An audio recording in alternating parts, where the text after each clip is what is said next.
Mimi mwenyewe vile mnaniona ni yule jamaa wa mabangi.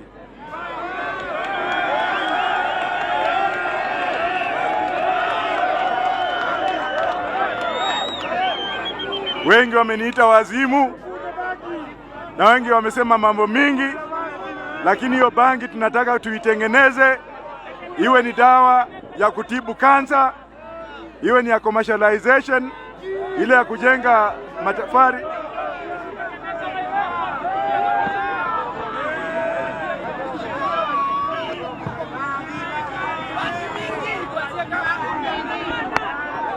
Haya, wacha kwanza tuseme namna hii. Asanteni. Asante sana. Mkiniona nikiwa hapa nimekuja nyumbani kwetu. Mimi nilikuwa PA wa mtu anaitwa James Kanyotu. Sasa alikuwa ni mtu yenu? James Njiru sasa alikuwa mtu yenu? James Njiru ndiye alinipeleka shule na mtu anaitwa Kamodho. Na siku ya leo nimerudi kwetu. Na mkiona huyu mjamaa, huyu ndio mjamaa kwanza katika Afrika mzima kudisikava kichwa yangu, na ameongea kwa kichwa yangu akasema pana, kama huyu mtu mambo yake ni mambo ya bangi, wacha nimuite. Kwa hivyo nimekuja kutembelea chairman wangu ambaye alikuwa kwa Senate na ndiye atakuwa chairman wa bangi committee.